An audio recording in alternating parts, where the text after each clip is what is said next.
And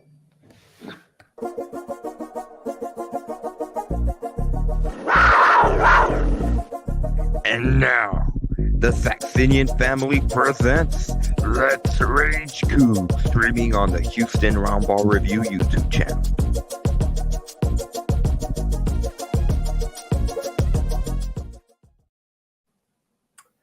Welcome. Man, already people chomping at the bit to get at this one. All right, welcome to another edition of Let's Rage Coogs. I am filling really Chris Gardner of the Houston Roundball Review is on my channel. Joining me is Da'Yon Dunlap. We are taking our time to take your frustrations as Andy Yanez and Akib Ghazi are getting post-game comments from Coach Holgerson and players. And James Mueller will be joining us as well later on. But let's get right into it. Another edition of Let's Rage Cougs. You see it scrolling across the screen there. Cougs lost. They're now 2-3. They're 0-1 in the American Athletic Conference. They lost 27-24 in overtime. Da'Yon, let me just say this real quick. How are you, first of all, brother? Oh, I'm doing well. No complaints. So let me get this. Cougs lost to third-string quarterback, Kai Horton. Third-string quarterback. One more time. Third-string quarterback, Kai Horton. He finished the game 11 for 21. Only passed for 132, but 3 TDs. He completed 8 of his last 11 pass attempts, including the last 3. One of those 3 was a game-winning touchdown in overtime. Tulane 1-0 in conference, 4-1 overall. The Cougs are 2-3 overall and 0-1 in the American Athletic Conference. April, hi April, how are you? Yes, I said third-string quarterback. Yes, I did, April. Third-string quarterback. You see there, right there, Clayton Tune, 22 of 33 for 208, 2 TDs. But he also ran the ball 14 times. 14 times. Damn, what's up with that, man? My quarterback running the ball 14 times? Have at it, man. Let's have at it. Yeah, I'm not sure about that. But really, I think the offense or lack thereof is what's the key. The focus should be on, in my opinion, tonight from what I've seen. I don't remember the stat right off the top on how many more plays Houston ran than Tulane, but I know at the time of possession, they had the ball 36 minutes and 52 seconds, while Tulane only had it 23 minutes and 8 seconds. But you possessed the ball with all that time, run all those plays, but you don't put up any points. And whether we talk about a third-string quarterback, we have a fifth-year senior quarterback who just, from my opinion, who I watched the game, just too antsy in the pocket. A lot of those sacks isn't on the offensive lineman. He has time to throw the football, but his time he gets antsy in the pocket. One time he stepped up to the right where there's a clear hole to the step up to the left to extend the play, to make a play downfield. Other times he just patting it, just feet just antsy, start running, that gets a sack, and it's no rhythm to the offense. From what I've seen, like what I expect more from the offense. The defense, all those times they got those stops in the second half, offense got all those possessions, they didn't do nothing with it. And so, again, the defense, of course, they did allow a third-string quarterback to make plays, in which his very first touchdown was a really, really nice play where he scrambled to the right and threw that very first touchdown for Tulane of the game. But defense, secondary, I mean, tackling isn't coaching. I mean, too many missed tackles. I really don't know, but offensively, I think as a huge most of the penalties, they had 9 penalties. If I remember right, at least 6 or 7 of those penalties were offensive penalties. 4 holding calls. 4 holding calls, at least 3 off false start calls. And man, this situational football, But I think Houston will continue struggling until the quarterback need better quarterback play. Better quarterback play 100% from what I've seen. Let me see. All right. We got it from Andy Yanez. Fans, get ready. We're going to play Coach Holgerson's comments. Here we go. Real quick. Technology is a beautiful thing. Let's Rage Cougs. Here it is. Houston football coach Dana Holgorsen on the loss to Tulane. Here we go. There's enough blame to go around. I mean, offense clearly didn't do enough. Defense gave up another drive at the end. Special teams missed a couple of field goals. That's all 3 sides right there. We battled. find a way to win. Dana, a game like this, a few kicking miscues, are they magnified with, the margin for error, not that, high? Yeah, I mean, I just mentioned it. I mean, there's enough blame to go around. I mean, offense could have done better and moved the ball a little bit better. We fumble it and give them a touchdown. We could have found a way to win this, and we didn't. It falls on me. Coaches got to coach better. Starts with me. Players got to play better. That's on me too. So it's a third overtime game in 5 weeks. I've never seen anything like it. It's not like the other two weren't close to. So tough. It's very tough. Next question. Dana, is Clayton running too much, or is that just the only play he has sometimes? I mean, how do you sort of see that? Playing ball. They dropped 8. Didn't have a lot of guys open. So it's his job to keep it alive. How many of those were designed runs? A couple, but everybody has designed quarterback runs. Key situations, that's the best way to gain a hat, to be able to move the chains. He scrambles a good bit. Why? I mean, they were going to drop, and they dropped a lot, and they did a good job of covering us. I think they're pretty good on defense. Dana, the defensive alignment there at the end of regulation, I don't know, obviously you don't want to give up the big play, and they sort of at times nickel and dime it, or they make plays, but is there anything that's done differently after 3 times, or did you feel like that wasn't a 1-minute offense? That was a 3-minute drive. I mean, the other ones that you're talking about, which nobody's more sick about this than me, the other ones were true 2-minute. I mean, this was just a normal drive. I mean, there's 3 minutes. We played normal defense. We didn't get into our 2-minute defense because we didn't have to. They made some plays, and we didn't. Fortunately, they scored. Next question. Tayshaun there? Ankle again. 1 or 2 more. Dana, did you think at all about Chip deferring in that overtime, or is that more just going to analytics? We don't need to bring this back up. You can blame it on me if you want to, because we took the ball at the end of the day. When you have the ball, you need to get first downs and score in the red zone. And when you don't have the ball, you need to not let them score a touchdown. We didn't either. Dana, you mentioned just Clayton too, and just going out there and making plays, but at times it seems like he's running too much. Do you feel like, is it just the receivers not being able to be open? Is it blocking, or is it just the defense is making great plays? Well, if I knew that, I'd figure it out. I'll watch the video and try to figure it out. 1 more. Would you like to discuss the push-off that wasn't called, that tying drive? Yeah. No. I'm not blaming it on them, but I don't know what pass interference is. I think Hips was pass interference either. We get called for that, they don't. All right, well, Coach Holgerson, he owned up more after this loss than he did initially after last week's loss, so that's something positive. So what are your thoughts on what you heard? I mean, he said it right. Enough blame to go around, starting with the offense. I think the offense has to produce more. But I will say there was a lot of times and often in that game where Tulane dropped 8. And then Houston started to run the ball and be more effective, and which forced them to bring those safeties down a little bit. Then they started to open up the passing game. So I think in that third down in overtime in which they dropped 8 in the red zone, you got to have a better play call. You got to hit them with it. You got to anticipate that, because they've been doing it all game on third down. You got to call a better play, whether it's a draw or something to get the ball, to get that first down and keep that play alive. But, I mean, it's just they made plays and Houston didn't. I mean, you can't really blame the referees, different calls.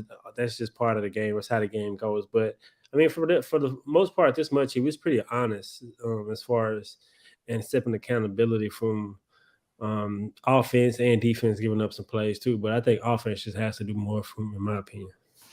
Let's get into some of these comments. I will pull the first one right here. I like this one as a basketball person. 38 days until hoops. And I noticed that UH volleyball is 12-2 and 3-0 in conference. So there's a positive on that, Coug fans. Another one. I like King Jaws. Yeah, basketball season is can't come soon enough. Here, I mean, we got so many comments, and thank you very much. But we get into it. Let me pull up the numbers first from a fan here. Cougs are money. $11 million. That is the buyout for Dana by the end of this year. It goes down to $9.3 million January 1, 2023. Comment right here from Chris Butler. And this is true. Look at Coach's record at West Virginia. He had one good season. One great season. Yeah. That's it. That's it. I mean, that's was one reason that I was not thrilled about the hire here in the first place. So he's much more humble this week. But here we go. This is it right here. This is what you're referencing, Da'Yon. It's on her because they're 2-3 now. She said we fire coaches who go 8-4. Well, they got to go 6-1 to go 8-4. I'm not sure they're going to go 6-1 to get to 8-4. I'm not sure either. And I mean, somebody it's going to the Big 12. You want to be in the Big 12, we'll be hollering that. And if it doesn't look like the head man is the guy for the job. And so I know we just mention the numbers, but somebody may need to go in them pockets. And I ain't counting nothing but whoever, but hey, there's some big names out there who I think Houston can turn the thing around, man. I would doubt this happens. But Mark Berman tweeted a picture of a coach who was on the sidelines at TDECU Stadium this evening. Coach Ogeron. I don't know about Coach O. The way he ended it at LSU, I doubt that would happen here. Yeah, he is a great defensive coach, great recruiter. He's been a part of a lot of great college football teams. He knows what it looks like. He coached probably one of the best NCAA champion teams, but I don't know about Coach O. Big name. I know it probably won't go well, especially off the field. But on the field, college football, what he will do with this name I'm about to say, Urban Meyer. Like, I know off the field. Off the field. I mean, same with Coach O. Some of his issues off the field, too. If we could get Urban Meyer, I don't know if we that's can. A lot of money. That's a lot of money right there. That's a lot of money, but that's the type of coach you need that can turn around in 1 year, like recruiting, everything. But I don't know, man. This game, at what point do we, like we asked this last week, what point do you go to look at your younger quarterbacks? I mean, because they play Memphis next Friday, and that's on the road, right? That's at Memphis. So they could lose. They could lose that game right there and be 0-2 in conference play, and then 2-4 overall. Then what? Man, it's just a huge turnaround from one season. So I think last year had to be fool's gold. It looks that way. It does look that way. The schedule, what they seen, and the players that we had.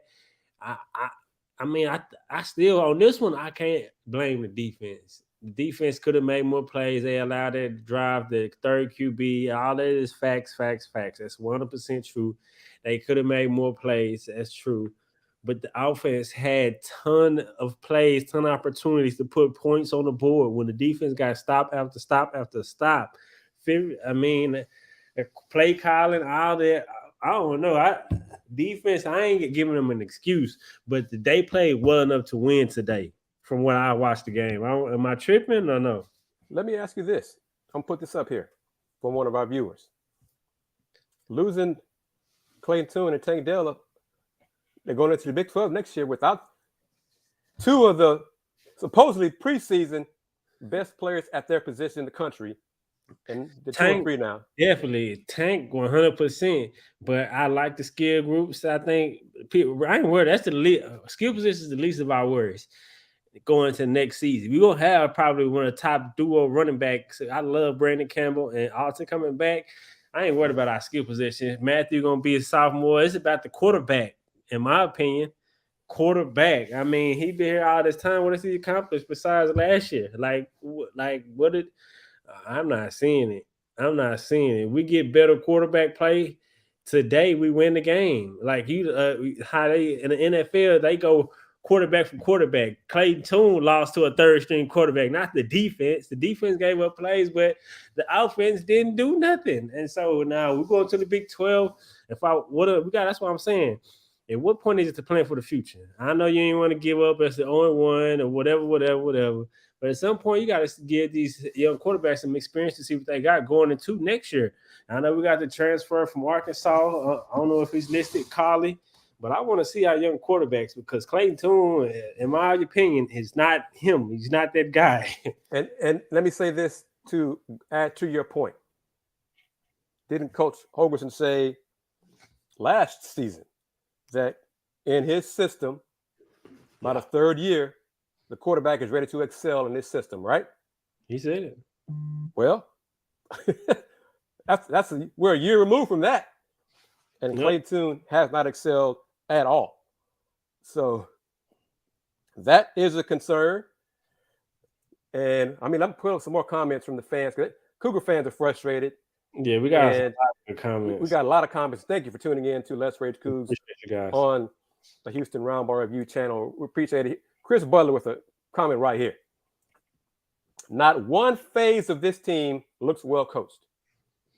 This team has checked out on Dana. No energy, no leadership on the sideline. Everyone looks like they're ready for midterm exams. There's a lot of truth in that. That's a lot of truth in there from the outside looking in, especially on the sideline. Like all these offensive penalties, I'm not seeing the quarterback talk to the guys. You got like who? No, I'm not seeing nobody. And that's a lot of truth to that. I like that comment. That was a good one. I mean, and during the game, Holgerson got not only mad at the players throwing his headset, then he was upset with the crowd when they were going into overtime. Well, that's Dana Holgorsen. He's a very emotional to a fault. You know, he wears his emotions on his sleeve. Another comment from Wes right here. What are your thoughts on this? And the only reason the defense was decent tonight was because they were going against a third string QB. The second string QB was 5 for 5. You know, I think it's some truth to that because Pratt is NFL talent potential. I don't know if he's going, but he got that kind of potential. And at the same time, you're right. I agree. They were decent enough to win the game, and so they were decent. And I agree 100%. I agree everything he said. Next, Stephen Hiller. We're going into the Big 12 with no fans in the stands and a hopeless football team. At some point, the humiliation and PR crisis has to outweigh the buyout. Oh, I mean, fans are frustrated, and more people. I mean, the groundswell grew last week with Holgerson and the "I ain't taking responsibility" comment, which he apologized for on Monday. And then now they're losing. Yeah, now they're losing. So I'm beginning to wonder. I mean, we're seeing alums who are making donations to Houston Rise, the campaign for a football facility. Maybe they pay. Maybe got enough folks who wait till January 1st and pay the $9.3 million and say, thank you for your time, Dana. You got to go. Maybe we're getting close to that point. I think it's going to be real close if they lose next Friday at Memphis and go to 0-2 in the American. So Cougs are money again. Can't be scared of change. Go back to the buyout. I mean, this is where fans are now. Change, I agree. You can't be scared of change, but at the same time, change, unless you get the right coach, can push you back a couple years. But the way it's looking, it looks like we're going to be down anyway. So it's like, you might as well So, but unless you get the right coach in there and keep some of the talent that we have and bring in even more talent, you look at the recruiting what Texas Tech is doing and how they doing it. It's the way it could be done. Man, I don't know. Well, I mean, I'm going to put the administration's words back at them. Right, because they said we fire coaches go 8-4. They said they want to be a big time program. You got to pay the big money. There you go. You got to too. Dana is not a big time coach. No, I didn't believe he was when they hired him. I think he's reaffirming that this season he is not a big time coach. This is not personal. This is not a personal at all. I don't know, man, at all. I don't know him at all. This is the results. Yes. On the field results. So, okay, this is a good point. If you fire the coach, that's the whole staff. Could cost $20 million right there. Yeah, it could. But again, if you're a big-time program, you lost the fan support, people not coming to the games to see this product on the field. Alums got enough money. I think there's enough UH alums, wealthy alums that can get this done. Easily. I know it is. It's enough. Because if they bring Dana back and the staff back, no changes at all, next year in the Big 12, what reason is there for fans to buy tickets to see the same product going into a better conference next year? There's none. None.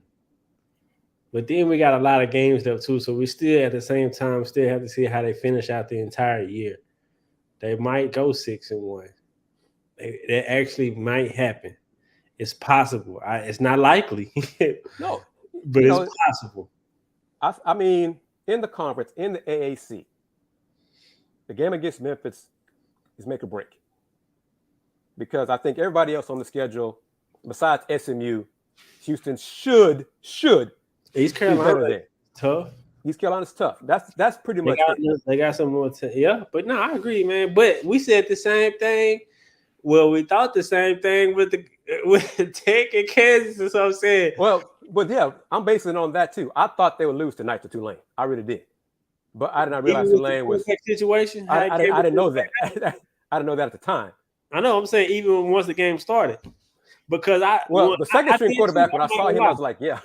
I thought we would lose too. If their starter was playing, I was predicting and assuming that we would lose the game.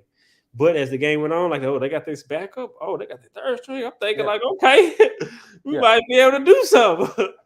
Because the third string quarterback, he struggled until the end. Last drive. He got hot and went well enough to win the game. Like his first time when he got in there, I was like, this boy might do something. And then they shut him down.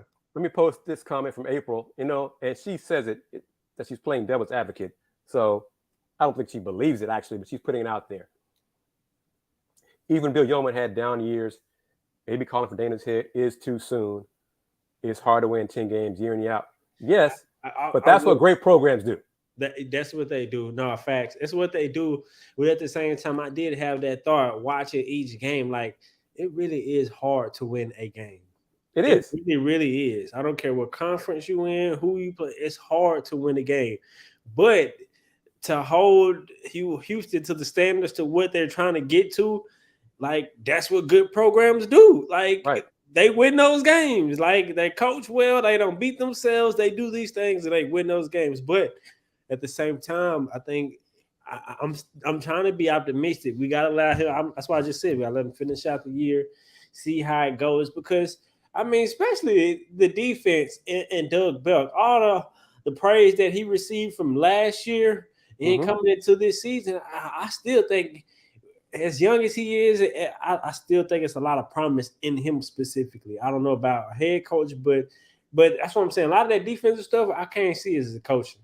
It's missed tackles and assignment, I don't know, man. I don't know. We're not good right now. We're not good. I'm looking at some of the stats. The offense, Houston's offense had 8 penalties for 60 yards. Defense had 1 for 10 yards. And that was at the overtime, that pass interference, which wasn't a pass interference, but Hippolyte. Yep. So nine penalties there. And to add to April's comment, it is hard to win a game, no question. It is, yeah. But the issue is it's Houston's own words, Houston's own expectations. Right. They said we fire a coach for going 8-4. They said they want to compete for championships in the Big 12. Right. That's their words. You're right. You're definitely right. So your own words are now biting you in the butt because Dana Holgorsen is not getting the job done. Is it possible they finish the season strong? Possible, yes. Probable? No. So, I mean, that's it. Yes, these 5 games, they've gone to overtime 3 times. But you also have to turn it around and say, well, that means they can't close our games. Yep. They can't win a close one. That's a problem right there. Yeah. So, and JG, you're correct. Reno did say that. Reno, President Tour did say that, yes. She said it. She said it a few times. So she has not changed from saying that. But I think there are some administrators who also agree with that statement, when she said it. So it's tough. It's frustration. It's their expectations. Dana's post-game comments, if you're joining us now on Rage Coogs a little late, thank you for joining us, tuning in. We're waiting for Andy and Akif to join from the stadium with more post-game comments. Coach Holgerson did say he owned up to it. It's on him. He's a coach. He did not pass the buck like he did last week after last loss. So that's a kind of positive. But Houston lost to a third-string quarterback. Okay? Third-string They lost to a really good coach in Fritz, Coach Willie Fritz as well. A really good coach. Yes. And the team that beat a Big 12 team who's ranked right now. They beat a ranked Kansas State team who blew out Oklahoma last weekend. So, I mean, I know it's a third-string quarterback, but this defense has been playing really well all season. Tulane, so we got to give them a little bit of credit. But I still think, people not seeing what I'm seeing from the offensive perspective? Like, do we not expect it more from the offense? How are we letting the offense off the hook? I mean, like, I'm not seeing enough venom and rage about the offensive performance or lack thereof. I mean, geez. Yep, the offense is struggling. Dana's answer about Clayton rushing 14 times a night. Some of that was just extending the plays. It might not be, I don't think, probably 10 of that wasn't even called runs. That's just extending the plays. Like sometimes it is Clay dropping 8, so he have an extended play to try to make a play out. But sometimes it's throw somebody open. Make a play. Yeah. Run the ball. If you're gonna run it efficiently. Like he wasn't, man, I don't know. Because I want to say before on third down in overtime, I forgot who it was, but there was a Houston receiver open on the right side of the field. Wide open. But Clayton just locked in on the left side and incompletion. So then that fumble he had that gave them the momentum to get their first touchdown. That hurt us. Yeah. So it's just, we can point to a whole bunch of factors. The thing is, here's a point right here. Many folks never wanted Dana. That's true. I'm one of them. Yeah. And he's not a bad coach. He's just average. Yeah. Houston needs greatness for its many fantastic programs. Yes. Yeah. If they want to be great, they need a great coach. Okay. Yeah. Average, if Houston, and I've seen Sean's comments about the buyouts and factors, we're going to be stuck with Dan and all those things. He or she could be accurate. Kendall Browns would be a good hire. If they want to be great, Dana Holgorsen is not the answer. No, that's what we're saying. He's not the answer. They want to be average. They keep Dana around. Be average. And have the stadium full of opponents, fans, but not Houston fans. They want to do that. Okay, stick with that. Yep. But one of the comments is talking about is Houston opposed to a Browse hiring? Kendall would be a good hire. He's the offensive coordinator here for a couple of years. I think he's still at Arkansas, their offensive coordinator, and they're really good. Knows the Texas area, recruiting well. Houston, man, Dana, he's definitely not the answer. I do think Houston went with the name based off of coming from major Applewhite fans, wanted a name that they would recognize, that coming from a big conference. But yeah, that last year really put them in a bind too. Yep. Especially extending that. We're 30 minutes in. Let us thank our sponsors. We're going to play a clip from Star Pizza. So here we go with that, and we'll come back with more comments and get ready for Andy Yanez and Akib Ghazi to join us, as well as James Mueller here on Let's Rage Coogs.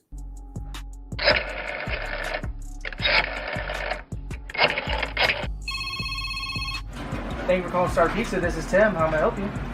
This is D.A. Jones. I'm calling to order some pizza. Hey, Mr. Jones. Same order as last time? Same order as last time. Okay, and the delivery address? Man, we over on Sac Ave. Sac Avenue? Let me see if we even deliver there.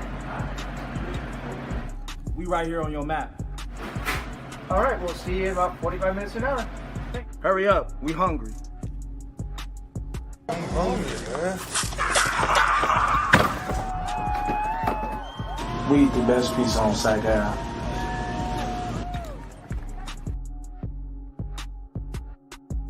I'm okay, though. So we're going to play, thanks to Hoop and Holler, thanks for that commercial. And they're also a sponsor of Let's Rage Coogs. Kudos to Andy Yanez for obtaining sponsors to the show. Onward and upward, man.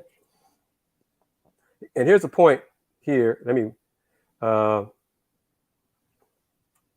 About Kendall Browse.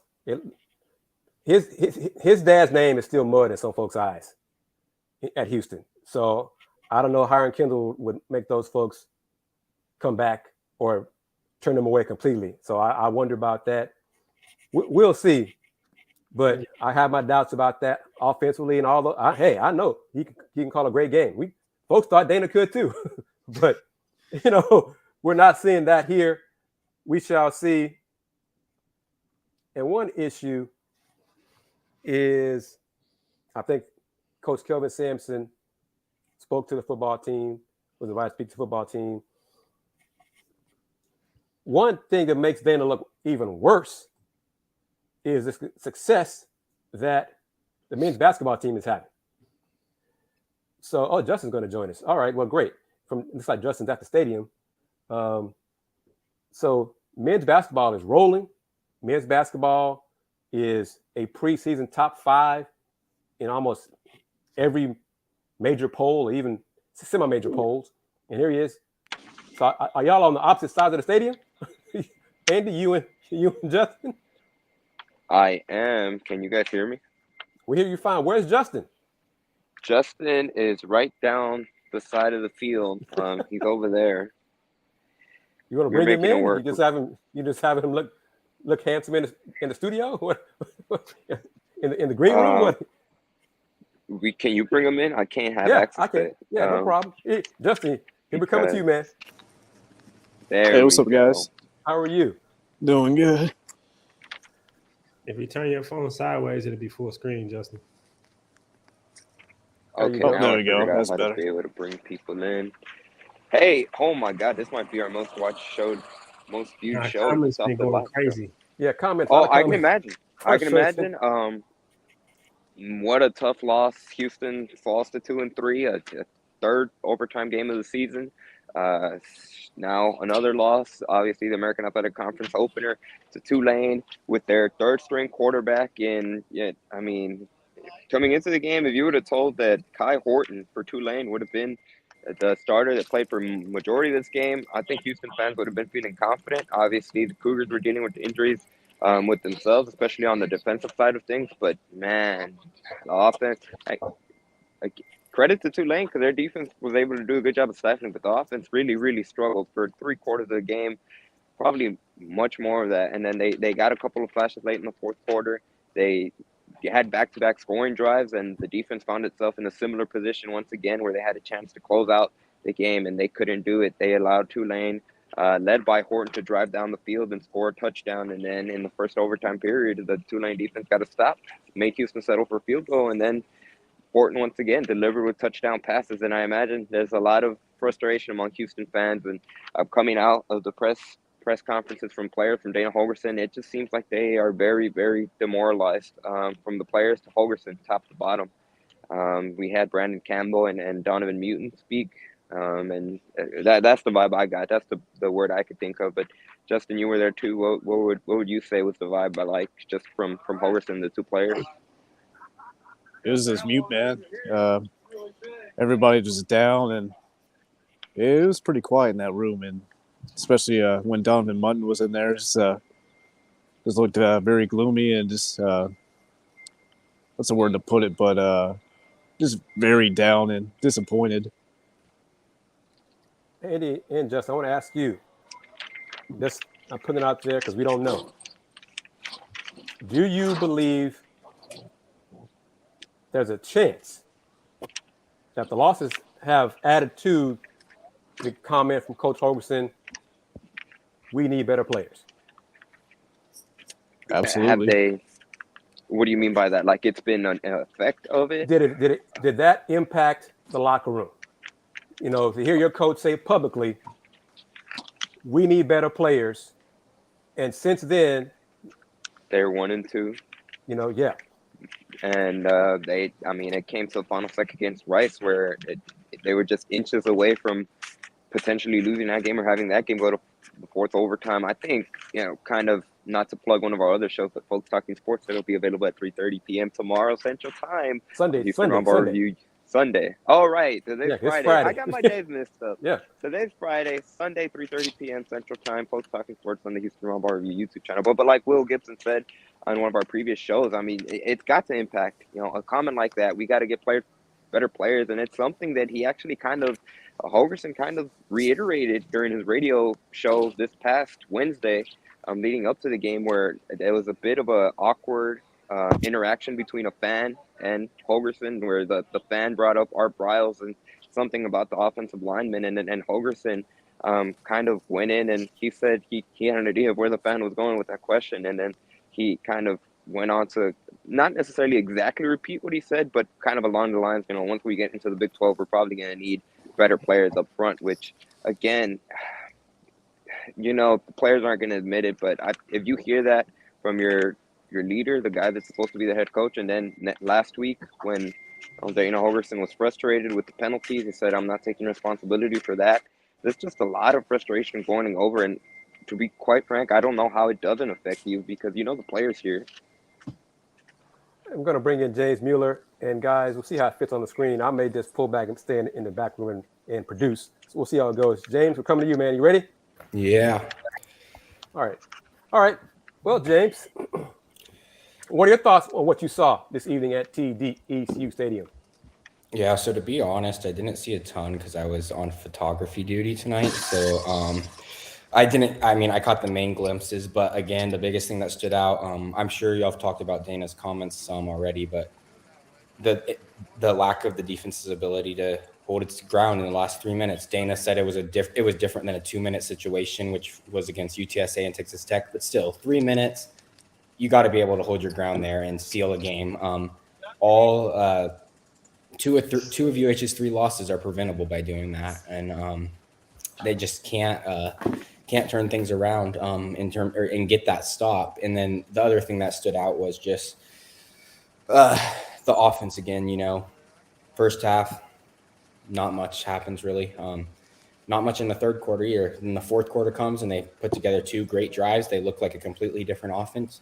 And, Brandon Campbell, the running back, was asked about it after the game. He's like, I don't know why we're better in the second half, and it's frustrating, but we just are. And they need to find an answer for that as well, because you're not like we've seen, you're not going to win a lot of games when you're having to dig yourself out of a hole week in and week out. I'm going to pull these comments up, you guys. Andy, hold on real quick. I want to get your thoughts on these comments, guys. Stephen Hiller feels like the team has lost our identity. We used to be a program of coaches with something to prove and players with a chip on their shoulder. Not the most talented, but the most passionate team. What are your thoughts on that? I mean, that's certainly a valid critique, especially with the way, I mean, last season, we knew what the identity of the team was. It was behind that defense. You know, they created their own identity with Zach Ave up front in the defensive line, and kind of the rest of the team kind of build off of that. This year, there's nothing even that comes closely remote to that. I mean, the Houston entire team is in shambles. The defense struggles to stop opposing teams. The Houston offense can't put together consistent drives, like James said.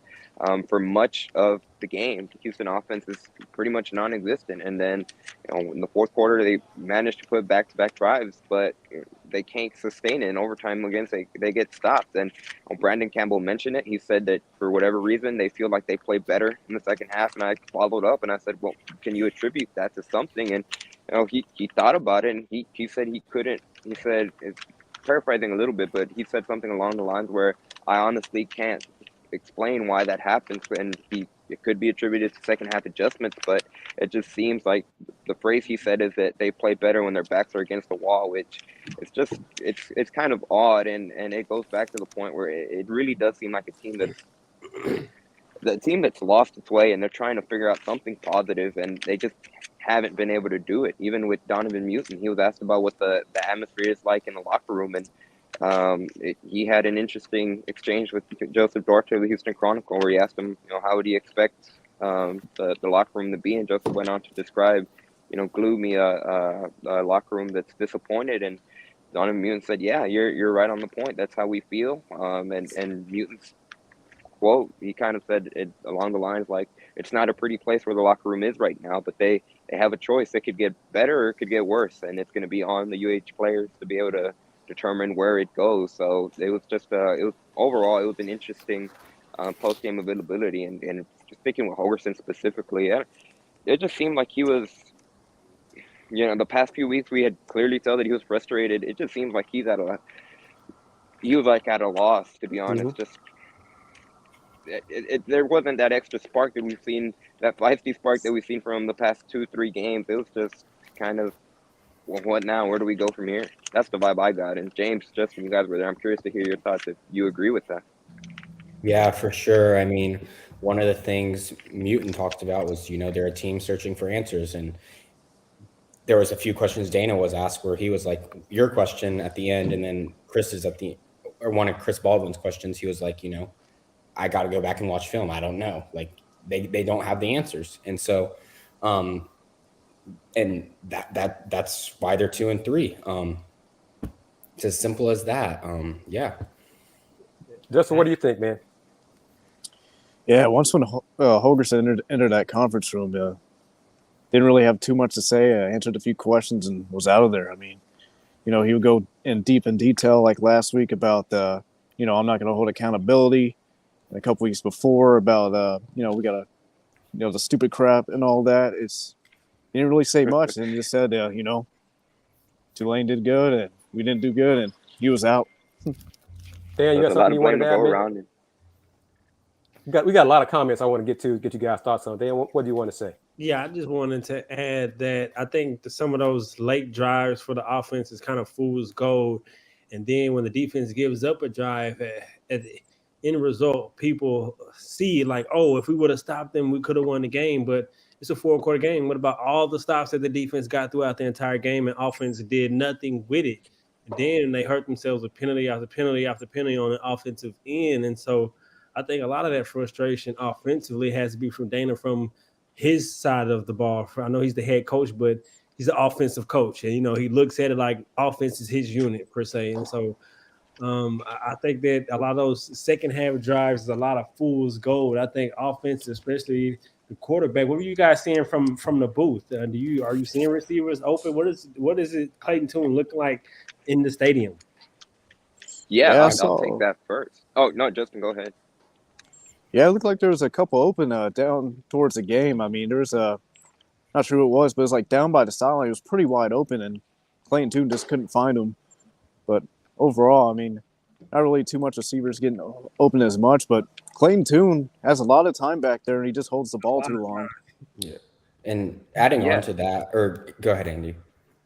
No, I was just gonna say, adding on to Justin's point, I mean, there's several times where, I mean, he's holding the ball for 3, 4, 5 seconds, and there's a couple of times when receivers, even running backs, get open, and it seems like, at least from the booth perspective, he looks at his top 1 or 2 routes, and if they're not open, he kind of starts. I wouldn't say panic, but he's looking to escape. Yeah, that's the perfect word. That's the perfect word. Antsy. He started looking for ways to escape. And that really limits to what any bigger plays can be made. I mean, that was on the first touchdown drive that Houston had where they tied the game, and it was a 3rd and 4, and Tulane defenders are swarming. It's clear that he's not going to be able to escape and be able to make a play with his legs, so he tries to extend the play. He kind of waits a little bit too long, and he throws it, and I can't remember if the Tulane defender actually hit him or the ball came out wobbly. It looked like he was going to get picked into a sea of like 2 or 3 Tulane players, and then Keyshawn Carter jumped out, and he made an incredible play, and it led to that 41-yard it ended up being a 41-yard play that set up the Brandon Campbell touchdown a few plays later. But that's been kind of the story of the offense, where there's flashes, and really if Clayton Tune is not making plays with his legs, they really struggle. And going back off Andy's point right there, the throw to Carter wasn't even, I wouldn't even say it was a good throw. I thought it was going to be picked when I saw it. It was just kind of Carter made the play there. And one other thing I wanted to add was just, I feel like Tune's been more timid. There's been opportunities to take shots downfield, but he settled for the check down or the short, or, the receiver 5 yards. Not saying there was clear wide open all night where, he's just not doing it, but there's opportunities when he's got Tank or Golden one-on-one running, a post route or a go route. And he just didn't take those shots. Let me ask you this. After the game was tied at 21, Houston had 3 timeouts. They did nothing on that final drive in the fourth quarter. Ended up 39 seconds. Ended up taking a knee, basically, because they had a called a timeout, and then got a delay of game penalty, right? Isn't that what happened? Yeah, they were penalized. I can't remember. Twice. They might have gotten a holding call after. Yeah, it was a hold. Yeah.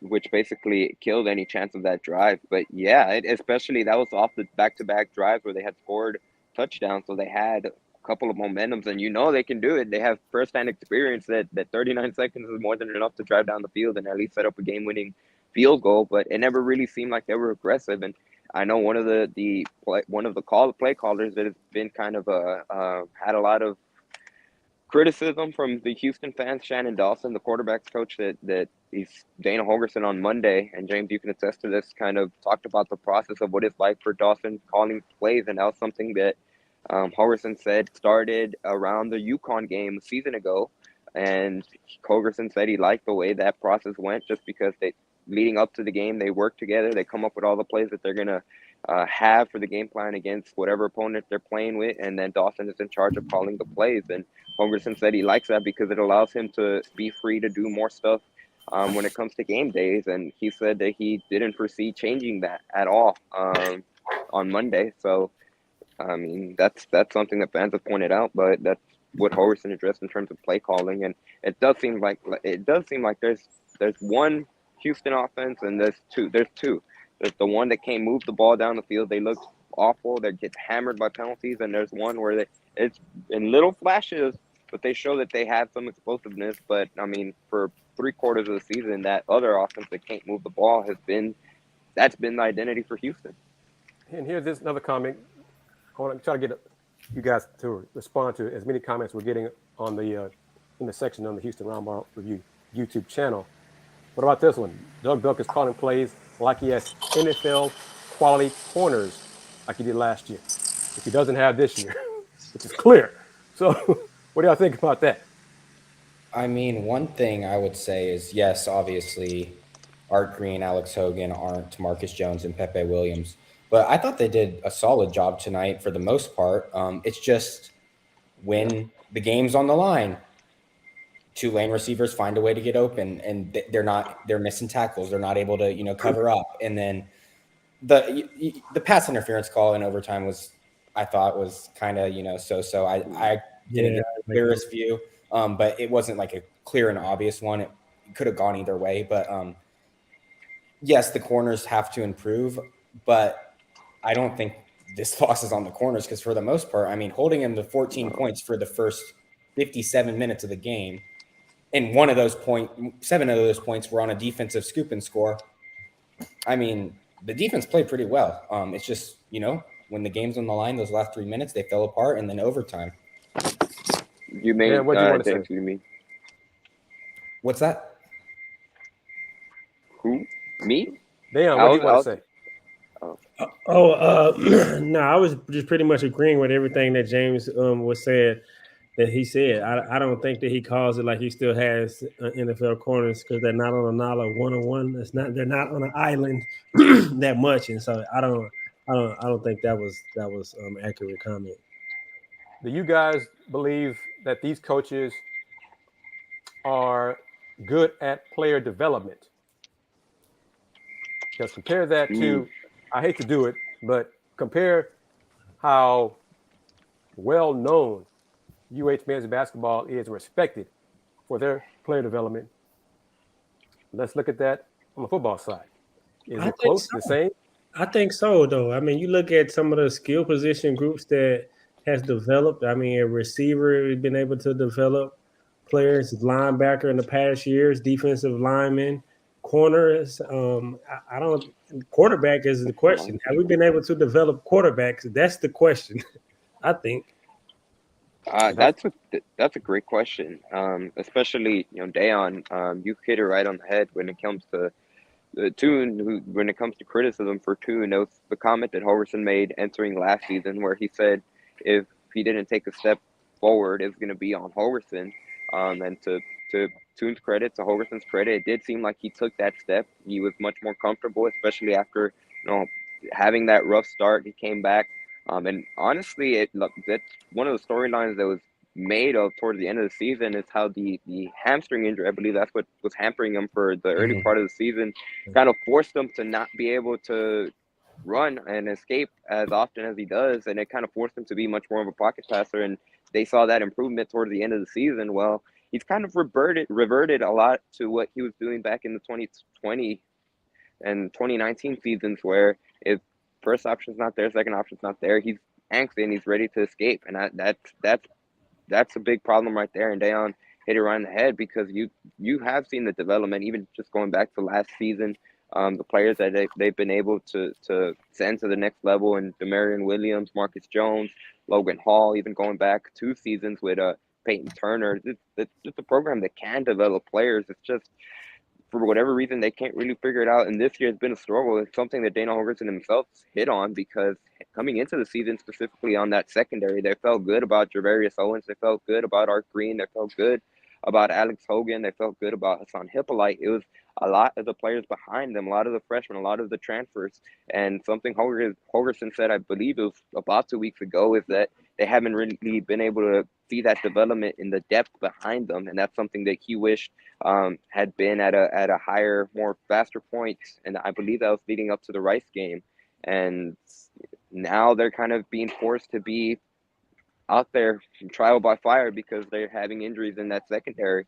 And I mean, they're going to have to figure out a way to get that somehow. They've shown in the past, for whatever reason, this season, it's just been different. And let me say this. Excuse me, James. Let me say this. After game 1 of this season, Clayton Tune looked very good. Tough, winner, made plays. Since then, games 2, 3, 4, and 5, I think he's regressed. He does look antsy. I'm not sure what's happened to him. I don't know if his confidence is shaken or what, but he's not the same as he was in game 1. And the way the offense is struggling, he has to be very good / great for Houston to win ball games. He can't be average to less than average for them to have a chance to win. Or at least just be good. I mean, at least be good. And Chris Evans makes a great point. We have Captain America on the chat, but when it comes to no offensive line, I mean, that's been the struggle. That it's been consistent. That's been the one issue that's been consistent under the Holgerson era for the entire 4 seasons now that he's been here. As we have helicopter fly by. So we have Holgerson coming to get us. We're talking message. But when it comes to that offensive line position, that's been the biggest question mark for all 4 years. And last season, again, they had seemed to iron that out. They had the same starting offensive line for all 14 games, I believe, which did wonders for what Houston was able to do when it comes to continuity. And this season, it's falling apart. It seems like every quarter there's probably about at least two, like whether it's false starts, holding calls, and some of them, it's various factors. It could be the Clayton Tunes hanging onto the ball a lot. It could just be that the offensive line is antsy. There's times where they just hold when they don't even need to hold. That's been a big part of it, and that could be a big reason why Tunes feels like after a certain few seconds, it's like he has a clock in his head, and the moment he has the alarms buzzing that he needs to make a play with his legs, and sometimes he's missing bigger plays down the field. And if I could add, my biggest thing with Tune is I just think, like Chris mentioned, I think that confidence has been shaken. It's not there, because to add on to you've already hit on, the shaky offensive line, but you forget, in the first couple of games, especially, drops were a major issue. We saw that tonight again. Yep. So, you don't know if you're going to be protected, and then it's hard he's not going to admit this, but it's harder to trust that your guys are going to make the plays when you throw it to them, just because the drops have been a major issue. So I think that's another factor that, has played into this. Yeah, I think so too. But at the same time, I also believe that I also believe that drops do play an issue, and confidence also plays the issue. But at the same time, offense gave him time to move the ball. Some of that time he had time in the pocket, 3 or 4 seconds. You don't normally get that. It's normally 2 or 3 seconds, get the ball out. 1, 2, 3 reads and get the ball out. Another key component who he misses this year, in which he dumped it off to a lot last season, that's Alton McCaskill. That's one thing we're not seeing a lot of. And we did one game with Tajon him. He had over 100 yards receiving, but he will often have Alton as a safety blanket. But I think a lot of times, specifically in this game, he had time to throw the ball. He had 3 or 4 seconds to move his read. He was just antsy in the pocket. He would look to run and also often take the wrong step instead of going the other way and extending the play. And then some of those holding penalties, I think it's just maybe when he tries to get out of the pocket and the defense changes their direction and the offense tries to hold on because he's end up going one direction or another. But too many penalties. That's the main thing from offensively, and the offensive line specifically, is way too many penalties. False starts. That gets them behind the chains, and then it's 2nd and long, 3rd and long, and obvious passing situations in which they can't stay ahead of the chains and be in manageable 3rd down situations to sustain drives. So that's how they're also hurting themselves on the offensive end. Well, Da'Yon, Houston. Oh, go ahead, Chris. I'm going to read some stats. Clayton Tune tonight, 22 of 33. He was 7 for 10 of screen passes or passes behind the line of scrimmage. 4 for 6, 1 to 5 yards in passes, short passing, mid-range passing. 9 for 14 for 92 yards. Deep passes, 15 plus. He was 3 for 4 for 77 yards. That's 4 looks beyond 15 yards. That's not a lot of deep threats, if you want to even call those deep threats. Only 4 looks down the field. Especially when you have a playmaker as dangerous or as explosive as Nathaniel Tank Dell. But one other point I did want to mention that Da'Yon kind of brought up when it comes to the penalties. Houston, they hit a milestone in a positive direction, if you can call it that. So for the first time this season, they did not have 10 penalties called or accepted. Just by one. You just I already said it. I said it before you guys. I said about it earlier. Yeah, I said it before you joined us. Yeah. Now they did have 10 penalties because one of them was declined on a holding that Tulane got the stop. So, but on paper they finally got that milestone. But that's another problem, and that goes back to discipline mistakes that they're just shooting themselves in the foot, and it's been the conversation for the past 3 weeks. One great point that Justin brought up, the Holgerson trademark. He didn't say it in this press conference, so. But the stupid crap is what Holgerson has been saying for the past 3-4 weeks now. I've lost count how many times he said it. But it just goes back to that issue, and the players have acknowledged it. I believe it was D'Anthony Jones who said it leading up to the game that they were policing it in practice. They were holding each other accountable, but it still seems to be a recurring issue. And now this just you don't know where the team goes from here. Now they're 0-1 in conference play. They're gonna travel up at Memphis next week. That's gonna be a tough game in Memphis, and then they have a bye week before they have to start again at Navy. That's the way things have gone, and coming off that post-game press conference. Honestly, I agree with Donovan Newton what he said. The team has to figure out whether it's going to get better or worse. But if you have to ask me right now, I have no confidence that they can get it better, and that's just because of what they've shown on the field. Yeah, I'm going to ask all of you. Next Friday, 6:30 Central Time, ESPN 2 at Memphis. Will Houston win? Or will they go to 1-1 in conference, or will they be 0-2? Justin? Honestly, I don't think we're going to go to Memphis with a win. I mean, just the way they've been playing with the penalties and unable to move the ball on offense. And when they do move the ball on offense, they take a 1 step forward and then 10 steps back with the penalties. I just don't see it. James? Yeah, I say it's an 0-2 start. If you look on ESPN right now, it's already given Memphis a 64% chance to win that game. So, Andy? No, I agree. There's nothing that instills confidence for Houston to be able to, especially to be able to go on the road in a tough environment that is Memphis. At times, I'm not sure how the crowd will look like, but there's nothing about Houston that screams confidence. Da'Yon? Brandon Campbell did say they play best with their backs against the wall on the road. Maybe they bring a good game, but I'm uncertain. I don't have the confidence that they will do it or can do it. But at what point do you look at some of your younger quarterbacks? So, yeah, that leads into my next question and gets to King's question. Tajon Henry's ankle gave me problems again, so just can I stay healthy? But yeah, Andy, Justin, James, if Houston loses at Memphis, 2-4 overall, 0-2 in conference, will it be time to start playing another quarterback? I think you got to at least consider it. And right now they have Holman Edwards. That's the number 2 quarterback. I think Ike Agbagu's 3, and obviously the quarterback that everyone would probably like to see more would be Lucas Cooley, who, by all intents and purposes, I'm pretty sure he won't play this season. But I think at 2-4 with 0-2 in conference play, I think you got to at least look at it, because we know this is it for Clayton Tune. He's not going to be back next season. You at least got to see what's out there at quarterback. James?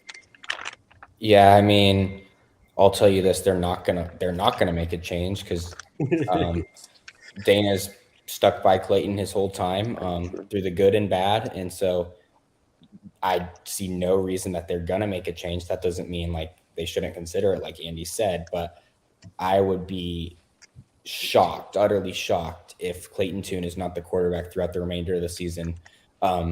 Assuming he doesn't get hurt, of course, regardless of if they finish 0-7 or 7-0 in their last 7 games. Justin?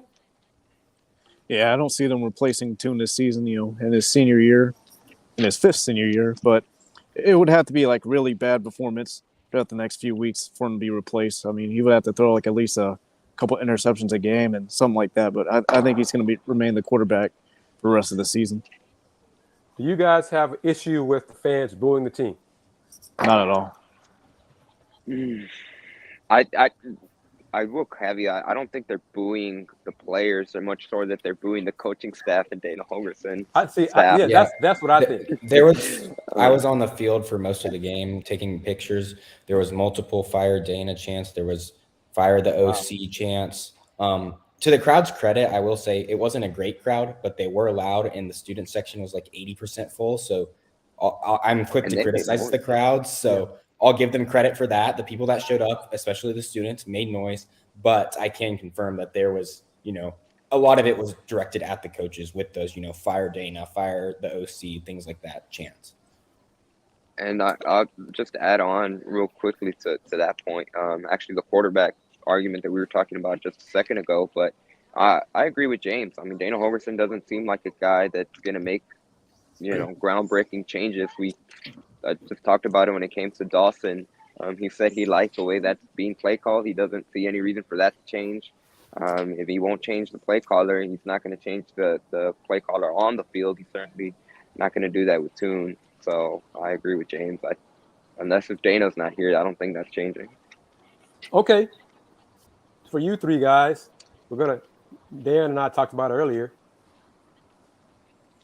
President Couture, we fired coaches go 8-4. He's got one more win, one more Houston loss. has to go 6-1 to get to 8-4. Do y'all believe Houston will go 6-1 to get to 8-4? I don't think Well, so. really, he's got to go 7-0 to be better than 8-4, right? Right. So, no. Again, there's just nothing about this Houston team that instills confidence, and it's really tough to say just with all the momentum they had coming into the season. But there's no way. I don't see it. Again, after that post-game press conference, there's nothing about this roster that instills confidence. Justin? Nah, I don't think so. I mean, it's really going to has to be a drastic change in that locker room. But from the mood tonight and the press conferences, I just don't think so. James? I think it's unlikely. We'll have to see. Next week will be very telling. If they're able to, show some life and show some fight, then there's a possibility. But one other thing I wanted to bring up was the Couture comment didn't make sense in the first place because, after last season, Dana, they won 12 games, but he's 4 games over 500 in his first 3 years at UH, and it took a 12-win season to do that, and they gave him an extension. It's not like he's been going 8-4 or better each year. Right. He had time. Yeah. bad seasons, and it took a 12-win season to get him a couple games over 500. So, yeah, I think their first season was okay, we understand. Then the COVID year, and then last year, they had the good year, so it was a little bit of leeway up in there as far as Holgerson. But I got another question for the panel. Do you guys think that even if they do or they don't reach that, what direction do they keep Dana, or should they? We know the buyout. We talked about it earlier, and they're raising a lot of money for the rise. But if you want to get to the standard of what UH, that's a good point that Chris made earlier. Fans aren't making these false statements. It's UH saying that they want to be a high-power program, that they want to do this, they want to do that, and to do that, you have to sometimes spend a lot of money to acquire really good coaches. I can start on that one. I think it's going to be very hard because they would need that buyout support. And I know Andy a couple weeks ago reported at the Bayou Bucket Luncheon that Rice raised 3 times the amount for an autographed football, correct, than UH from the boosters? Yeah. That's Rice football. 6 times. Or 6 times? 3,000 to 500. 3,000. Yeah, Oh, so 3,000 to let me 500. tell that story, James. So yeah, at the Bayou Bucket Luncheon, they were giving away these autographed collective footballs that were leading up to this game. And I think they were both autographed by, I'm not sure if just one was autographed by Mike Bloomgren or if they were both autographed by Holgerson and Bloomgren. But anyways, long story short, the Rice ball went for $3,000, I believe, if I remember correctly, around that ballpark of $3,000. The Houston ball barely got to $1,000, and it was really, no one wanted to put the initial $500 to start the bid. So it just gradually got to $1,000, and those are a lot of the supporters when it comes to the high end Cougar pride and stuff like that.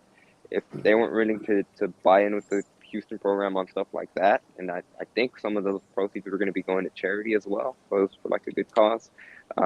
It's hard for me to see someone. If it's going to be a buyout, it has to be from the top, and by that it had likely have to be for Tillman Fertitta, or someone with enough pull to be able to do it. If it's not Fertitta, I don't see it, and I really feel like they hamstrung themselves giving Holgerson an extension after the one season a year ago. Now, some of it might have been due to contractual obligations after Houston joined the Big 12, but I think it is in a tough position. But if they completely loses the locker room, and James, you made up a great point, or you brought up a great point when it comes to however they look against Memphis next week, it might end up being determining what the administration does. Because if they look lost, if they look defeated, if they get ran out the field in Memphis, that might be the final nail in the coffin. But who knows?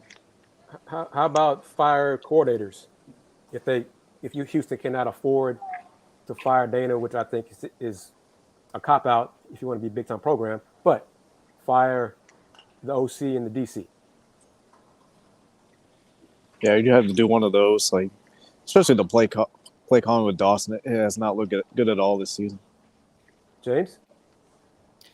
Yeah, I mean, I think Dawson will be the first move compared to Belk, just because, Belk's been seen as, obviously the defense hasn't performed up to its standards this year, but Belk, last year was like one of the final 8 for National Assistant Coach of the Year. He's shown some promise. And, some things, obviously, you can't put it all on him. There are things he needs to do better, but Dawson, the thing that concerns me with Dawson, though, is what Andy talked about is, he said Holgerson's been like, he has his full support. He even said that he considers Dawson one of the most elite play callers in college football. So I don't see him going away from him. Okay. Double down on that, Dawson. Yeah, which gets to a point. The results do not justify that comment. The offense has struggled most of this season. The offense is boring, dull, underperforming. So, if Dana doesn't fire Dawson, then what? Should Dana take over the offense? Or the higher-ups say, Dana, if you don't fire Dawson, you got to go too. Because we're getting to a point, based on the reaction from majority of fans who are tuning in, they're not going to buy money to see this same product next year, being a Big 12 or not.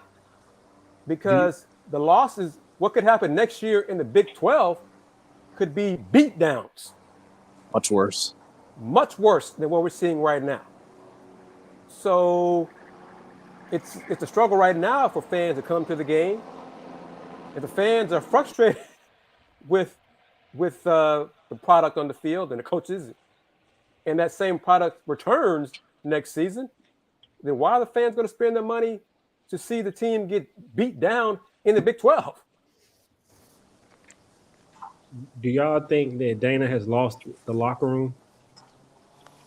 That's the question we don't know the answer to. I think we'll find out on Friday when they play Memphis. I think however they look, if they come out, they show fight, they win, or there's still sign of life in them. I think that shows that if it's not Dana, there's someone in that coaching staff, or maybe there's players that are just playing for each other, but there's still some level of buy-in to the program. And if they look lost, if they look, like I said, if they get run out of the field, that shows that he's lost them. And I think that's why it might be a pivotal game for Dana Holgorsen and that staff. When just mentioning the coordinators, it's honestly surreal where the fall from Doug Belk, from where he was a season ago with the touted rated defense, the identity they had built with the program, and now there's a lot of fans that have turned real quickly. So I know this is college football, but when it comes to the pro level, they like to use the NFL stands for not for long. Well, that applies for the college world as well, because, man, and after they just gave Belk that extension as well, to be able to keep them, they felt like they had the pieces in place, and it just has been the complete opposite. I think the seeds of doubt have been definitely planted in the players' minds. Because even though Dana, apologized on Monday for his comments, not taking responsibility for saying he wasn't going to take responsibility in the first place, the players heard about that. I guarantee you. The week before, saying we need better players, the players heard about that. So even if they're winning, there's still some doubt when the head coach is making comments like that. And I'm not sure how to put this. With Dana, one of the reasons Dana was brought in was people believe Dana would stay at Houston. You know, it's like his, you want to call it his dream job or whatever. He wouldn't leave for another job. That's one of the reasons people believed in hiring him, because Houston was tired of losing coaches to other programs, you know, that kind of issue. I don't know if schools are coming knocking down the door to come get him anyway. Well, see, that's the thing.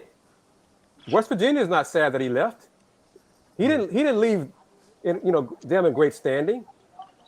So the issue is, can you afford to keep him? Because if you're losing fan support, people stop coming to the games. Right now, the fans care enough that they're pissed off. Well, I got a name for you guys. NFL coach right now who probably will get fired, Cliff Kingsbury. With the Cardinals. That'll get butts and seats. That'll get high-powered butts in the seats. Butts and seats. He's recruited from the state of Texas. Right. That's a good name. The issue is, what if the fans, if they keep Dana, what if the fans become indifferent and stop caring at all? You know, just don't bother showing up and just wait until just Andy, Da'Yon, James, just tell us when basketball season is. They don't care about football. They've already started showing signs of doing that. See, right? Multiple comments already. See, that's the concern. If they bring him back for another season, and this same product is on the field, fans would be like, October 15th or whatever, whenever the date is, we'll just wait till basketball season start, because we know that we believe in that coaching staff and what they can do in the Big 12. We believe in them. What if that's the issue? What if it gets to that point? Buy out $9 million to get rid of the whole staff, maybe $20 million total, all that kind of stuff. But if people stop caring about your program, stop talking about your program, no money's coming in whatsoever, then what? You can't afford to keep it. Yeah. I certainly think that's a great point. And Houston, the administration, at the end of the day, they're the ones that have to make that call, and they have to cut their losses. If they can cut their losses while they can right now, they have to make that decision. But it's going to be a tough one. But what the buyout is, what Chris we mentioned and folks talked. It's 11 about plus 4 by the end of this 11. year, and 9.3 or so starting January 1st.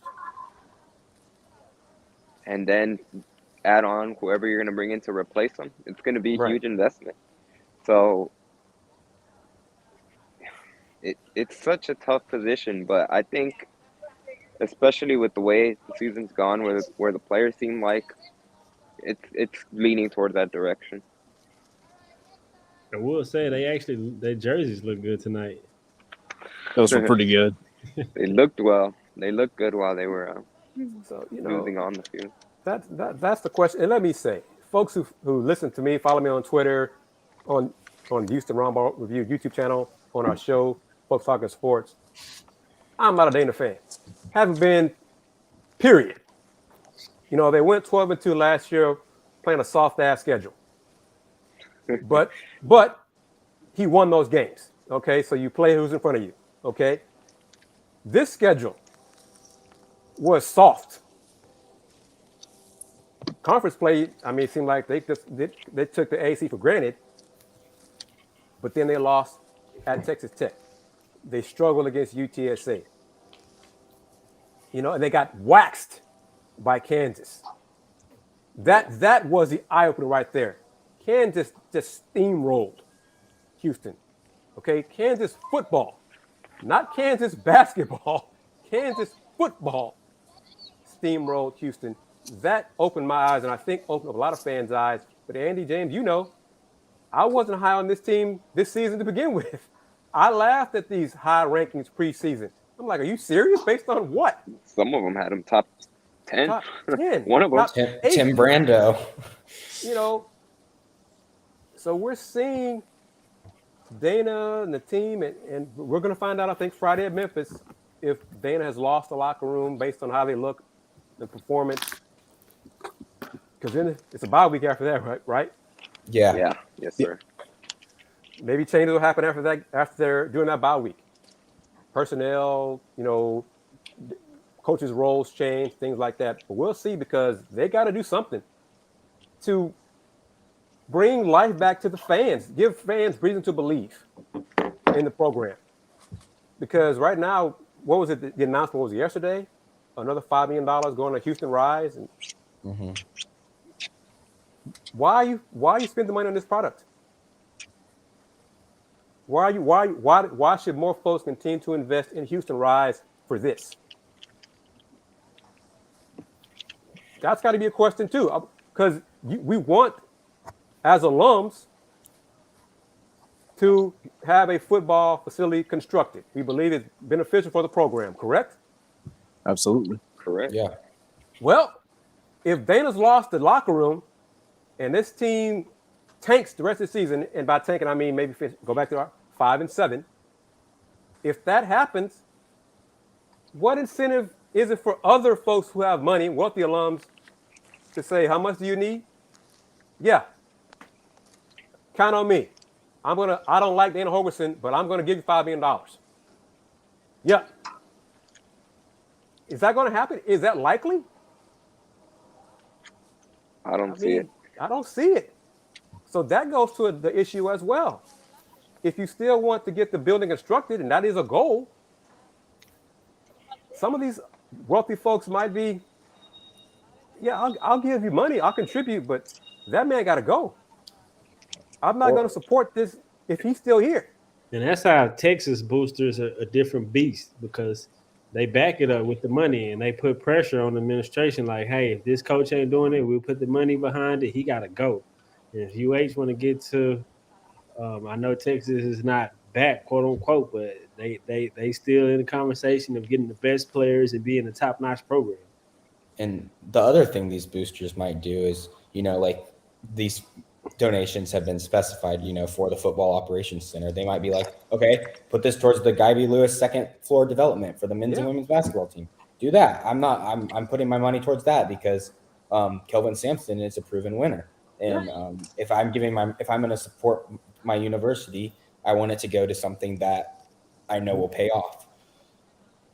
So, I mean, that Houston, the administration might get to that point. Okay, the wheels have not fallen off completely yet. The car's wobbling. Okay, I mean, I think one tire's blown. I'm not sure. The other three might be a little leaking air, but you have all the alarms, all the sirens, all the check engine lights. Yeah, the check engine lights coming on. Friday's game at Memphis, and man, that's the 6th game of the season, and to say it's make or break 6 games in, but that's what this team could be looking at. And it could be make or break for a lot going forward, because folks might lose interest in the program. Because if they lose to Memphis, 0-2 in the conference, if they win their last 6 games, no one's going to care. 6-2 in the American. A lot of UH fans don't care about the American anyway. And then that's without playing Cincinnati. Yes. Or UCF. Yes. So they could go 6-2 and somehow still qualify for the AAC title game.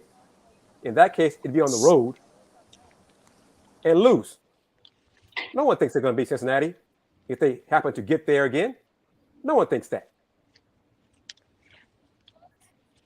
No. Here we are.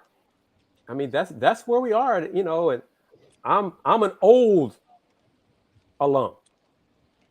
So you add all that, the concerns, the issues with the tried and true concern, not enough fans come to see Houston play. That comment right there says it all.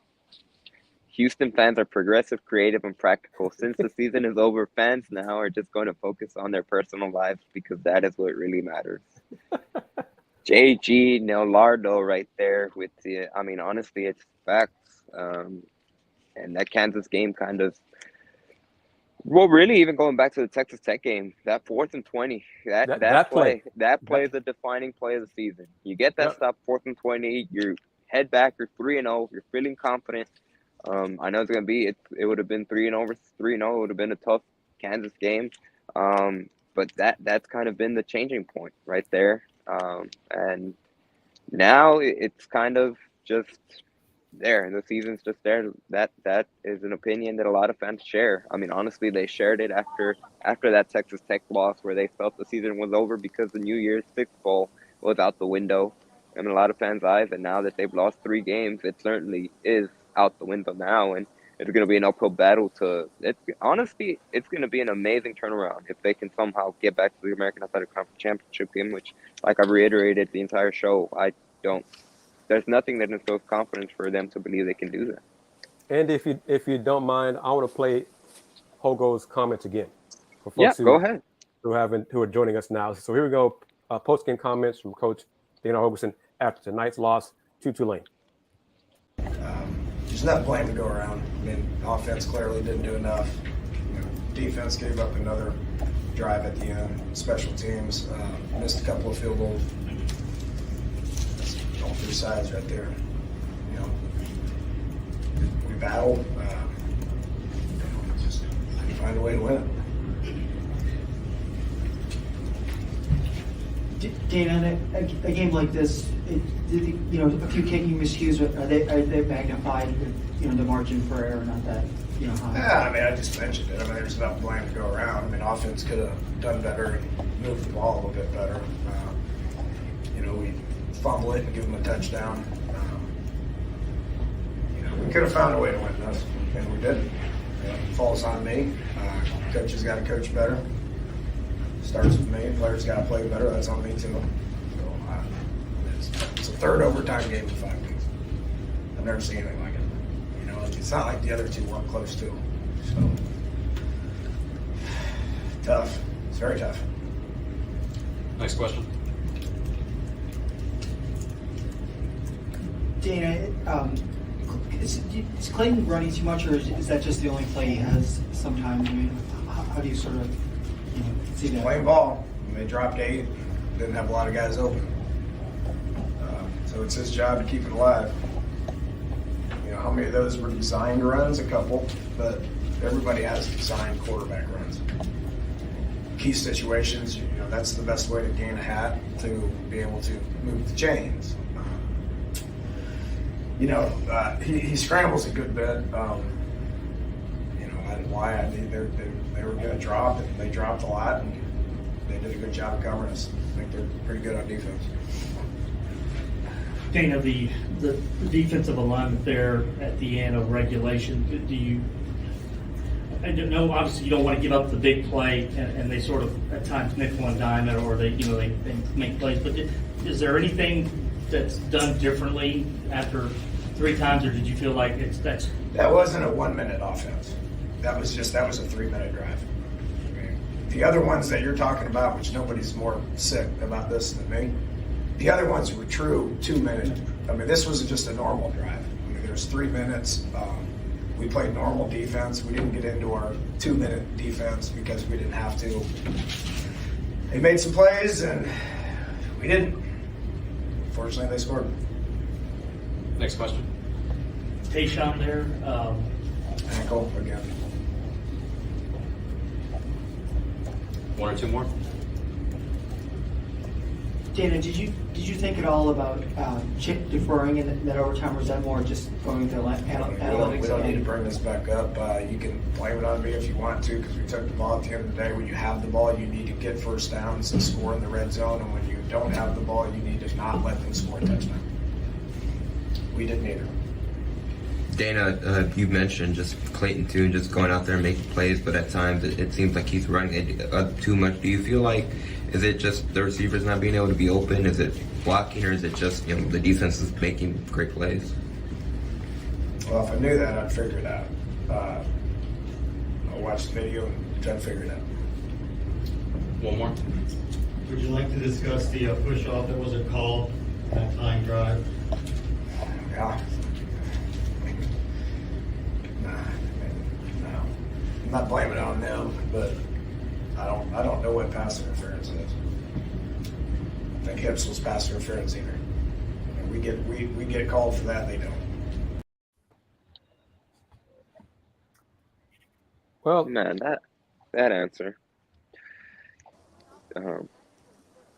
Chris, what were you gonna say? I mean, that comment sounds kind of like a woe is me, like the refs are picking on us kind of mindset. I mean, Tank Dell pushed off in games this season to get open. I mean, push, shove, gently nudge, whatever you want to call it. I mean, hey, that's part of football. Ref calls it, sometimes ref doesn't. So I just stuff like that. He owned up more tonight in this post game than he did last week. That's good. But the team is just down, mentally down. And Friday's game against Memphis, we'll see what they got left. We'll see if they perform well with their backs against the wall. We're going to find out.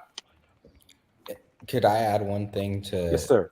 The question Andy asked at the end when, he was basically like, I don't know, I got to watch film. One thing that concerns me or like strikes me as odd in that is a lot of these problems aren't new. They've been here the whole time. This is the 4th out of 5th game. They haven't scored in the first quarter. Right. Like, it's not like it just popped up tonight. Like, they still haven't figured that out. Like, there's no even like glimpse of idea like that just doesn't make sense to me because that's coaches speak, James. And this was any other job, and they asked you that, they'd be, well, if you don't know what's going on, then you're out of here. If it was any other job in the world, but at the end of the day, I mean, there's nothing much you can say with that. Like you hit it right in the head, James. Like these are not new problems. They've been issues all season long.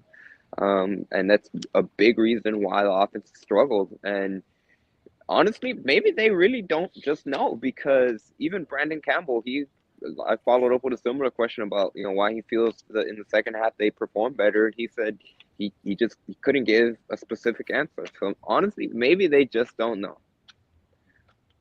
And that's a concern.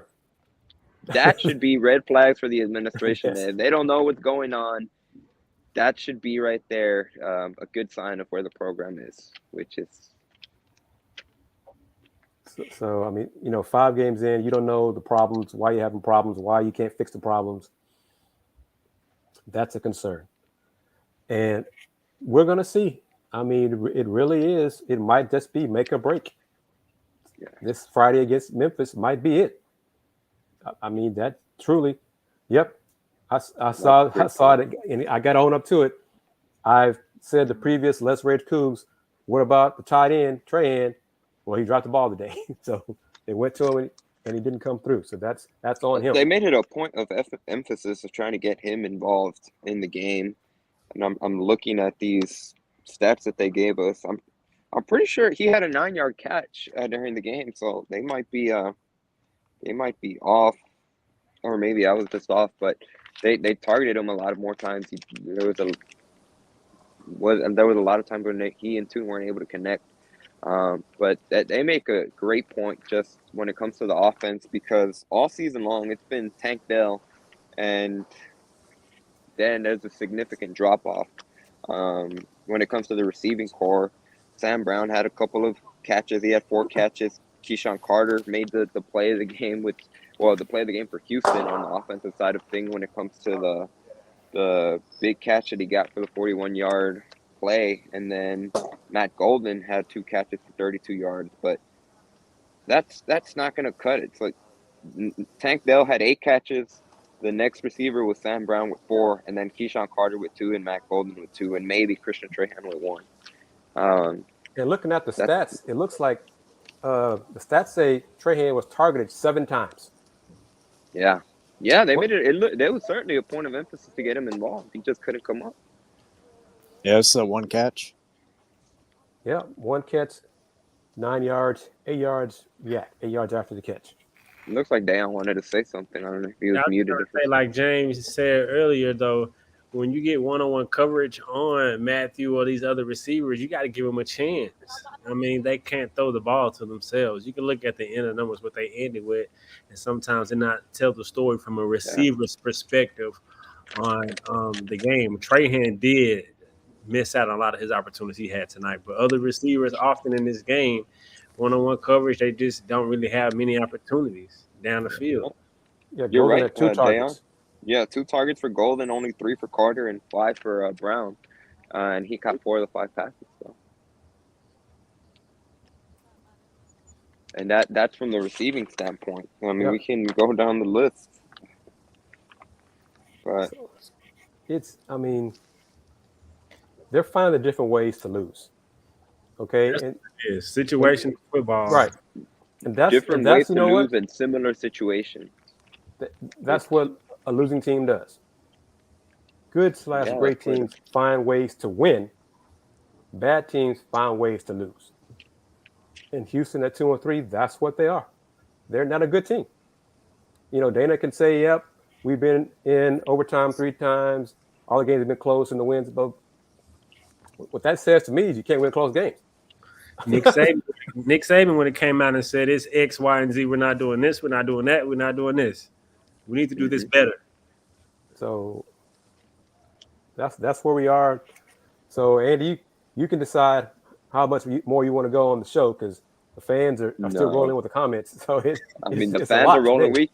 We could go all night. We're getting close to midnight, but I did want to do one final plug, and that's for one of our sponsors in Hoop and Holler, the Houston Semi Collective. They're the entity behind the Star Pizza commercials, the Anthony Jones commercial that you saw during this show. So big, huge props to Hoop and Holler for being a sponsor on the show, and of course, major props to our primary sponsor in the Saxenian family. Chris, thank you for being able to be the connection that set that up. Our second primary sponsor of the season, the Saxenian family will stick with us when it comes to football for the next 4 games now that this first show has been, and they will also be the sponsor for the first 5 Let's Rage Coogs shows of the men's basketball season that starts off November 7th inside the Fertitta Center on a Monday night against Northern Colorado. That might be what a lot of Houston fans are looking towards. But Chris, you hit it right in the head. I mean, we could go down the stats overall. Brandon Campbell was the top running back for Houston. He finished with 66 rushing yards. He had a touchdown.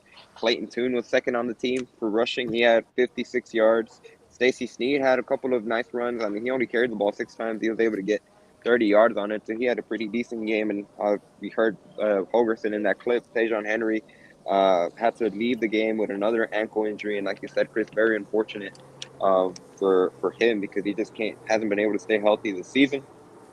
A lot of planes flying over TDCU Stadium. It's a good signal. Just where the program. I can't be in the locker room, but a lot of the Houston staff might be wanting to be on one of those planes right now. But just in terms overall, to put a ball on it, we'll go around the room, but we've kind of looked ahead of Memphis. There's not really a lot of confidence that they can go in there and beat the Tigers, but we'll stay positive. We'll end on a positive note. If Houston can turn it around, what is the one thing that not the one thing, what are the things that needs to be done for them to be able to find that success starting against Memphis and as they continue and the rest of the conference schedule? I'll go first. There you go. They need Clayton Tune to be aggressive and confident, be more impactful for the team. The Cougs ran the ball 48 times tonight. 48. Clayton Tune threw the ball 33 times. 48 to 33. Therein lies the problem. That's an issue there. 14 of those runs were from Clayton Tune. Yep. They averaged 3.6 yards per carry. That's not good enough. They had more rushes and passes in every quarter. All 4 quarters, including overtime, so 5 sessions. More rushes and passes every quarter. That's not aggressive offense to me. Yeah. Aggressive play calling. Yeah, I know they were playing 8, back and all that kind of stuff. Still, that seems to me you're allowing the opponent to dictate to you. Well, if you're supposed to be such an offensive genius, should you be dictating to the opponent? But for the Cougs turn around, Clayton Tune has to be better. Agreed. James? I mean, I talked about this last week, but just I want to see 60 minutes of sound football. They don't have to go out there and score every single possession or get a stop every single possession, but you can't win a bunch of games when it comes, 10 minutes out of the 60-minute game, you're playing great, and the other 50, you're just completely outmatched. Put together a solid 60 minutes of football, and once that happens, then you'll put yourself in much better position to win. Justin? Yeah, they just got to play better on offense. They got to move the ball down the field, and they just got to be disciplined with the penalties. And I'm not sure if we're going to see that or not, but, stay disciplined on the line and be able to give some hopes for those running backs.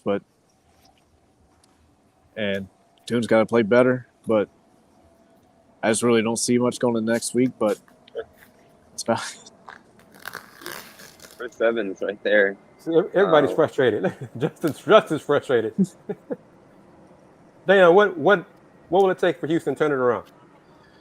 I think just play complementary football. Offense has to complement the defense. Defense has to complement the offense. When the offense is struggling, defense has to get stops to get the offense back the ball, and they have to execute drives to keep the defense off the field. So they just got to work well together, complement each other well, and kind of like to James' point, play a full sound football game where you don't hurt yourselves, don't beat yourselves, whether it's penalties or just giving up 3rd and 20 plays. Just situational football, play complete football, and complementary football. That's what I would say. Andy, you got it. No, I mean, all the points that you guys have made, you guys have hit it right in the head. I think the biggest thing for Houston, I mean, they just got to come out and they got to be aggressive from the start, from the first quarter. There's been so many times, and again, going back to what Campbell said, he can't exactly pinpoint why that's the case. In the second half, it seems like they are able to find something. And in this game, it took until the fourth quarter for them to be able to find something.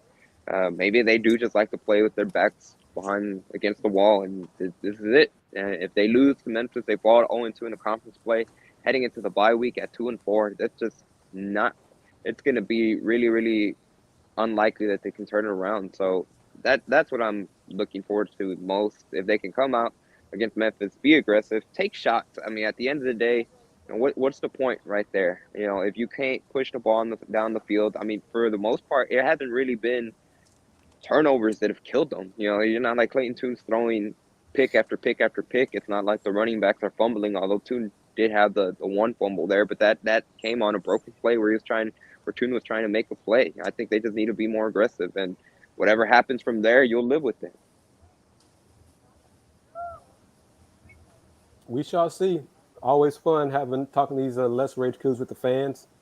We're going to do it again next Friday. So tune in and bring your comments, and we'll see if it's a Coug win or a Coug loss. So, Andy, you close it out. It's your show.